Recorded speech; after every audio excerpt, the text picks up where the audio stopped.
If you watched my last video on silent divorce, you know we talked about something that doesn't get discussed enough. The space between something feels off and I'm filing. That quiet season, the disconnect, the uncertainty, the wondering, is this fixable or are we already done? And today's conversation lives right in that space. I recently interviewed Michelle Acuña about something called discernment counseling. And if you've never heard of it, you're not alone. But before we go any further, I want to acknowledge something. You're going to hear this conversation as audio only, unfortunately. Technology was not my friend today. Zoom did not save the video file, but the conversation was too important not to share. So instead of scrapping it, I'm layering the audio over some B-roll because what Michelle explains could truly help someone who feels stuck, confused, or pressured to make a decision before they're ready. And I care too much about you to let a missing video stop an important conversation. So, what is discernment counseling? It's not traditional marriage counseling. It's not divorce coaching. It's not let's fix this therapy. It's structured support for couples where one person is leaning out, one person is leaning in, or both are uncertain. It's designed specifically for clarity, not convincing. Michelle explains the process in a way that's calm, grounded, and practical, and I believe understanding this option could prevent rushed decisions fueled by fear, anger, or exhaustion. As someone who works in the divorce mortgage planning space, I see the financial aftermath after decisions are made without clarity. So if this is a step that helps couples thoughtfully determine whether to repair or respectfully uncouple, that matters. I'll put Michelle's full bio and her contact information in the caption. If you or someone you know is in that I don't know what to do space, please reach out to her directly.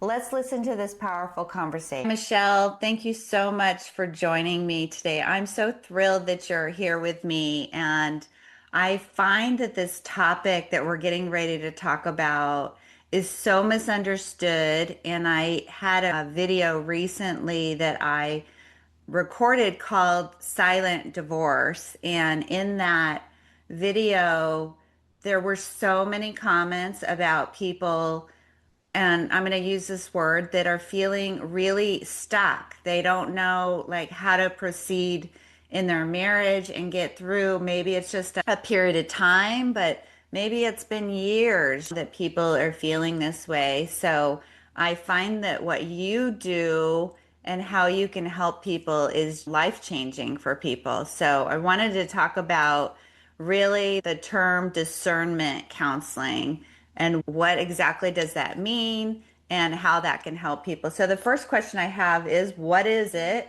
and how is that different from couples therapy?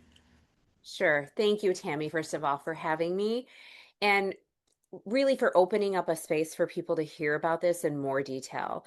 And it is, I mean, discernment counseling has been around for almost 20 years, but it's not super well known. And I think the more that professionals like yourself and attorneys and other therapists and counselors start talking about it and offering it to couples as an option, the better it will be for everyone because people will be able to utilize that style of counseling to be able to come up with solutions for what's happening in their relationship. And so let's talk about what is discernment counseling. Yeah, Right? absolutely. It is very different. It is very different from the traditional couples counseling, because most people will, when they hear couples counseling, they know, right? You go in, you see a therapist, you see them for however amount of time, you work on the relationship issues, you work on the relationship itself. Not often are you looking at yourself, okay, and trying to figure out what's going on and what are your contributions. And sometimes couples counseling can go on for years and years. I've had people where they've come to me, we've been trying to do couples counseling, we've seen several therapists, it's not working, we're not getting to a place, but we're just not happy. We feel stuck, we feel more like roommates, we don't sleep in the same bed, we haven't been intimate for 15 years. Like, why are we still together? We don't know if we should still be together. We're not sure.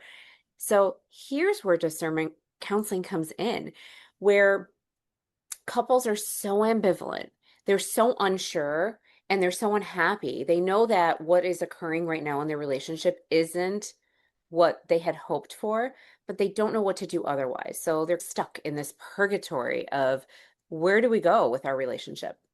And people get comfortable with status quo, right? Day in, day out, you have your daily things that you need to do. And just no time is really given to look at the relationship and saying, are we happy? Should we continue doing this? And Right. so discernment gives people clarity and confidence with their next decision. And Oh, so what it good. does, it's very scripted. It's very specific to figuring out and gaining clarity and confidence for your next step in your relationship. And Mm. what it is it gives you three paths that your relationship could go. Okay. So path one is basically status quo. Keep doing what you're doing and accept it, right? Mhm. Step two is the path of reconciliation and really working on the relationship and seeing what your individual contributions are. And oftentimes, the discernment counselor will recommend that both get individual therapists and really work with an individual therapist on their individual contributions while doing 6 months of committed couples work. And when we say committed, it truly is committed without saying the word divorce or separation. It's just really focusing on the relationship, and it's a lot of work. It's a true Yeah. commitment. Hmm. And then path three is the path of divorce. And so how do you go down that path? How do you explore what divorce would really look like? Doing some reality testing around that, because oftentimes people have this concept of what divorce would actually look like. And when you Right. start exploring it from all different angles, it's a very different, it's an eye-opening Right. revelation for people. And so discernment really is just a way to figure out what path you're going, gaining clarity, gaining confidence, and getting yourself unstuck. And it's only 5 sessions. So you are not, right, doing years and years of therapy trying to figure it out. It is intended so that you come up with an answer at the end of those, if you go 5 sessions, on where your relationship is going. Okay. Oh, I love And that. the couple will figure out at the end of each session whether they'd like to go to session two or not. So there's no commitment or obligation to have to do all five. At Okay. the end of each, they determine what they're going to do. Oh, that's great. When you start out and you're committed, you can commit to potentially 5 sessions, but you might make a decision in three or Correct. two or whatever it is. You may end up having some more clarity sooner than later. Yes, exactly. What if one of the spouses comes to a realization and the other doesn't? Sure. That's a great question. And that's often the case. So we use verbiage in discernment counseling, the person leaning into the marriage and the person leaning out of the marriage. Okay. And oftentimes one is leaning more into the marriage and the other one is leaning more out of the marriage. And there are times when both are leaning in, both are leaning out. But what you're describing is not uncommon. And through the process, we figure out, right? Where are you both at? What are you willing to do, right? The person who's leaning into the marriage will have more work to do if the other one is leaning out of it. I see. That makes sense. Uh-huh. Yeah. So then we do some work around that, but at the end of the day, you can't force someone to stay married if, let's say, somebody chooses the path of divorce and the other person says, no, absolutely not. I'm leaning towards the path of status quo or couples work. It really is a determining factor, and we work with it, acceptance on that and around that. And some couples choose to do some conscious uncoupling work. Okay.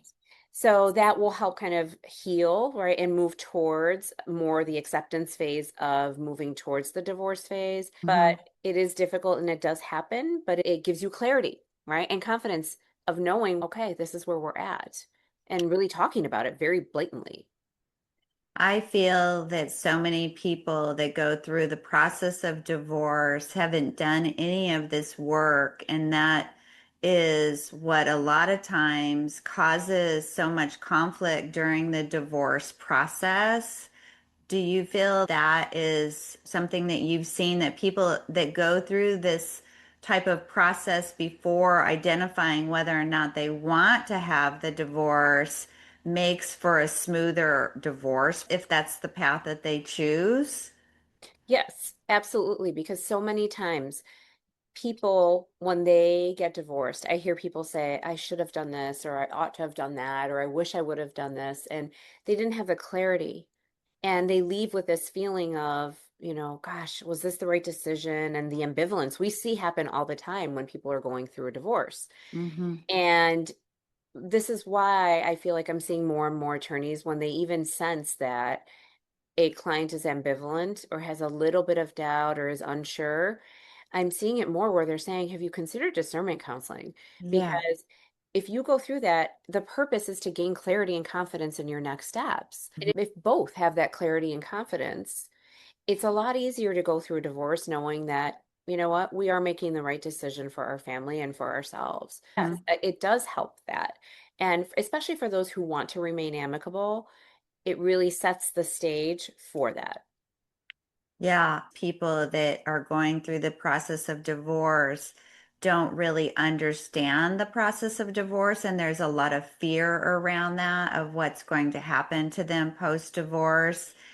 When they are talking through these different options, are they also being educated about when you say the path of exploring what a divorce would look like? Is that some education around what actually divorce is? Because I feel like people think that when they go through divorce that they are going to be using the legal system to right some bad behavior that has gone on in the marriage potentially, and they want to use that process to make that right through their finances. I'm just curious as to what you've seen when people go through this process. I would think that it could help them financially have a smoother and more economical divorce if that's the path that they choose, which a lot of times is a big fear that people are going to be in the legal process and paying all of this money legally to try to get out of a marriage. Do you find that is also part of the benefits? Yes, I would absolutely agree because part of it is if the couple chooses the path of divorce, the discernment counselor will educate and really do some reality testing around divorce. So we talk about what are the options within divorce. And oftentimes people view divorce as what they see on TV, Mm-hmm. finding a litigator, getting a bulldog attorney, fighting Yeah. for everything that you can. And we see that often. And that's just the perception. And maybe friends have gotten divorced or family members in the past. And that's the only point of context that many people do have. Right. When really, yes, litigation is an option, and sometimes it's the only option depending on the circumstances. That is true. But there Mm-hmm. are other options. And you and I, we work in the world of alternative dispute resolutions. And that's Right. important to educate couples on if you do want to remain amicable, that you can mediate a divorce. You can have a collaborative divorce. There are ways to get divorced to save money and to go through the process where you still can remain amicable on the other side. And once again, it's like the knowledge is power, right? So making informed decisions, getting clarity, gaining confidence, it does apply to the money in the divorce process as well. And so Yeah. that's why people really, if they choose the path of divorce, they know exactly what to do and what steps are going to happen if they choose that path, from the way in which they get divorced to the different options to what divorce looks like. What might a parenting schedule look like? How might Mm-hmm. it look when your spouse starts dating again, or when they remarry, or when they try to blend a family? Like, the counselor will walk them through really big picture for the short term and the long term. Because again, the whole focus is clarity and confidence. And yes, it does apply to finances as well. Yeah, that's so great. I also find that people don't even understand that one of the choices is reinventing a relationship. You don't have to burn a relationship to the ground because you're getting a divorce. You can potentially reinvent your relationship into some other type of relationship. I say that my ex and I are great co-parents and we are still family. Our family just looks very different. And that never dawns on people that they don't have to necessarily in some type of really adversarial place post divorce. They can reinvent. I'm not saying they have to be best friends, right? You don't necessarily have to be best friends. Every divorce or relationship is different, but there are options to learn how to reinvent a relationship, especially if there's children involved, so that you can go forward in your life and not have your children feel that they have to take sides or that they have to be in a place that makes them really uncomfortable or awkward or whatever as they move through their life. I think that if people understood that they have these options, it would help educate them and bring them to the understanding that divorce can look very different these days. It's not like our parents' divorces, where, like you said, people run out, they get a bulldog attorney. What is a bulldog attorney? Somebody that is going to cause conflict. So I love that. Yes, absolutely. And part of it is if you choose the path of divorce, how difficult is it to talk with your spouse about divorce and the intricacies that come along with it? It's really difficult. And when a relationship is starting to fall apart over time, communication also isn't as strong as it once was. And people who are stuck, it's because they've been ambivalent for so long and they don't want to talk about the elephant in the room. Yeah. It's hard to talk about. And if you have two people who may be conflict avoidant, it makes it even more difficult. And so here you have a counselor who can work through that difficult conversation, talk about the elephant in the room. And it just, I've seen just the relief come off of people's faces. You can literally see it melt off, right? To say, Yeah. oh, right, to have the answers to talk about the elephant in the room. And then this way, once again, it does help move forward into the next steps, whether it be reconciliation or divorce, just kind of knowing and having a better sense of we know what elephants we need to address, and we've made the decision to really work on them. And now we have to be more open about it or not, but now we know what the next steps would lead to. So Right. it is informed decision making.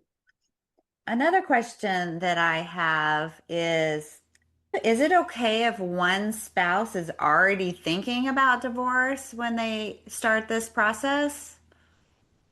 It depends at one level. If one person is coming into the process and is 100% certain, there is no room for any reconciliation. I'm just doing this to check a box.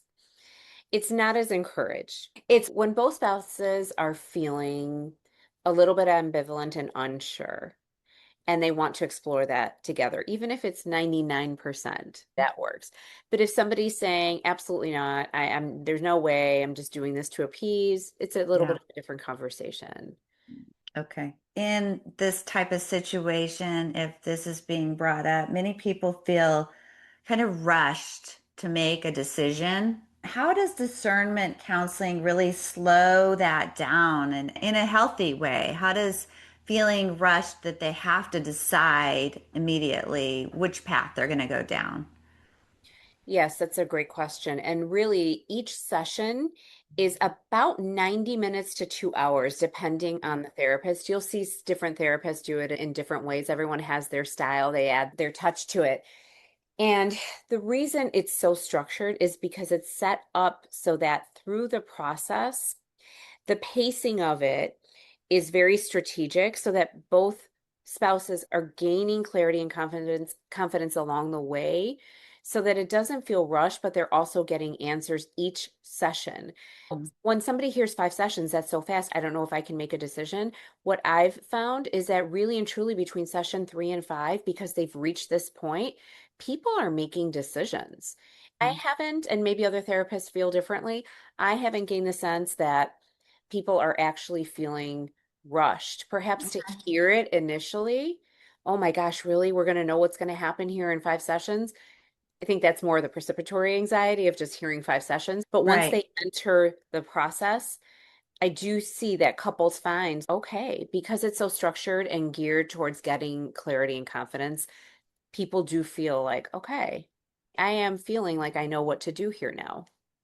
It's probably more conversation that they've had about their relationship than they've had in years in a Years. consolidated period of time. So there is Yes. a lot of things that haven't really been talked about. Yes, because what I see a lot is couples will have been kind of dipping their toe in the water for so long. This forces everybody in the pool and let's go and let's figure this out. And people feel relief and they Mhm. start talking about things that they wish they would have talked about years ago, but they didn't have the ability or the structure and didn't know what questions to ask, didn't know how to initiate the conversation. And it just Yeah. flows and it comes out. And it's, again, I go back to the word relief, right? Like they don't feel stuck anymore. They're not in this purgatory world anymore of ambivalence. It's an awful place to be. It's an awful place Yeah. to be. It really is an And awful it does place to take, be. on average, right? When if you're, let's say in a scenario where somebody's in an unhealthy relationship, there's research it shows about it takes about 10 times of wanting to leave before you actually leave. And even in healthy marriages, somewhat healthy where it's not abusive, but just not happy, right? In their Mhm. relationship, 4 to 5 years, people have been thinking about this. And so, Yeah. I mean, it's a long time to be just stuck in this world of, well, I guess I'll just deal with this, right? I guess this is the way it has to be. And we know Yeah. that both spouses are typically not really happy with that. Yeah, I'm going to link the video in on this one, but the comments are sometimes people are talking about being stuck in this place for decades. And decades, that's a long time to feel stuck. And one of the questions that I also had is I think there's a lot of shame. People really not knowing what to do, not knowing how to approach this in this situation. And what would you say to them? People that just feel this ashamed of not knowing. Yes, I mean, if we think about it, right? Growing up and you think about in schools, we have one point of context of what a healthy relationship looks like, perhaps, right? If you grew up in a home where your parents were happily married, but there's no guarantee that that's what either one witnessed. So Mhm. we grow up seeing one relationship if you had parents who were married, right? And in school, they don't teach you what a healthy relationship is, how to stay happily married. There is nothing that teaches you that. There's no law. And in some religions, there's courses that one has to take before they get married, but it's a snapshot of what it Mhm. really means to be in a healthy relationship. And so, what I tell my couples is that nobody prepared you, right, for this. Nobody prepares people for how to have a happy, healthy marriage. And not everybody goes into reading books or doing the couples work. So, we're human and we do the best that we can with what we have when we show up to get married. When we're living the married life, things happen and it can take you off course and just things naturally happen and that they're not alone. It's not a choice. It's not like people get married with the intention of getting divorced. Right. Nobody It's does. Right. not. Nobody does. And so we're human and things happen along the way. And the point is they're there now, right? They're showing up to a space to make a decision. And that takes a lot of courage because it could have maybe it's been 10 years, but it could be 20 or 30, but it's Hmm. not. They're finally coming to a space where they want to talk about it. And that in and of itself, it does demonstrate courage. And there isn't, of course, I understand the feeling of shame, but there isn't a reason for it because, gosh, Right. again, Right. how do you prepare for having a perfectly happy, healthy marriage? No, we all make Right. mistakes. Well, if one person is hearing this, one of the spouses is hearing us talk about this today, and they're really interested in approaching their spouse about going through this process, do you have any suggestions for how they would approach their spouse? Because you need the buy-in of both people to at least educate them about what the process looks like, the length of time of the process, the different paths that we've discussed. Do you have any suggestions on how somebody would approach their spouse and say, hey, look, this is something that I think maybe we should do? Yes, exactly. So it is bringing it up and telling your spouse. I've been trying to look into ways to help our marriage and explore what's happening in our marriage. And I found out about this process. It's called discernment counseling and even pulling up some point of reference or giving some talking points to the spouse. And I'd be really curious to hear about this. And why don't we set up a consultation call, whether it be with me or any other therapist who does discernment Mhm. counseling, and let's hear more about it. Right? Sometimes less is more. You put it out there and then have that information come from a professional talking with both, and ideally both are sitting on that call to hear the Mhm. same message about what it's about so that both have the opportunity to ask questions and find out more about it. So, Mhm. yes, it really is. I'd really like to explore this. And I think it's important, right, to get some clarity on what we're going to do with our marriage. Michelle, you practice in Illinois. Are there other therapists and counselors that do this type of service in other states? Yes. So yes, I practice out of Illinois, but absolutely. There are other trained therapists who do discernment counseling all throughout the states. So absolutely, it really is just a search online and trying to find somebody who does discernment counseling out in your state. Absolutely. Is that what you just Google discernment counseling and they would hopefully that would pop up in their area Correct. to Most look? therapists will list it as an area that they practice in or that they do. And is this something that most people do in person or do people sometimes do it via Zoom or online? Ideally, it's in person, but we know in the world that we live in, sometimes that can't happen. And so we Mhm. do have a lot of people who do it online. Great. I so appreciate your time today. And I think this is going to be so helpful for others. If you want to just let people know how they can reach you, or is the best place to reach you, I'll also put all of your contact information in the show notes so that they can reach out to you if this is something that they're interested in and in pursuing. I think it will be so extremely helpful for people just to even understand what this process is and how this can benefit them from, and I love the word being unstuck because Yes. being stuck is a really painful and really hard place to be. So, do you have any last words for people on that? Yes, there's a saying, the saying goes, right? Life is short, but life is also long. And so we want to make the best of our lives, right? And to really be each day matters, each day counts. And even a moment too long of just being unhappy and, feeling this feeling every day of ambivalence, and I'm not sure if I should stay or should I go. My goodness, that's a really difficult way to wake up every morning and feel that all throughout the day and go to bed at night thinking about that. And so if anyone is really in that position where they've just been years contemplating, feeling ambivalent about what to do in their marriage, it would absolutely be a benefit to consider discernment counseling. And, That's and so and great. email is the best way to reach me. And again, Email? Okay. email, yes, happy to answer any questions and guide people in the right direction. All right, great. I'll drop your email in the show notes as well. So, thank you so much for joining me today, and I appreciate you. Thank you for inviting me and for opening up the space to talk about discernment counseling. So thank you, Tammy. If you're still here, that means something to me. You're not looking for drama, you're looking for clarity. And that's what discernment counseling is really about. It's permission to pause, it's structured space to understand what's happening beneath the surface before attorneys are retained, before assets are divided, before things become adversarial. And if divorce is ultimately the right path, making that decision from a place of clarity instead of reaction changes everything, emotionally, financially, and for children involved. Michelle's full contact and are going to be in the show notes. If this conversation resonated with you, please share it with someone who may be quietly struggling. And if you're further along in the process and trying to understand what's keeping or and if you're further along in the process and trying to understand what keeping or selling the house might look like, I offer a free 15-minute consultation. The link to the schedule is below. Divorce is not just a legal process, it's a life transition. And you deserve guidance, not guesswork. If this helps you, leave a comment. I read and respond to all of them. And if you haven't yet subscribed so you don't miss future conversations like this, we are not here to rush endings. We're here to make wise, empowered decisions. I'll see you in the next one.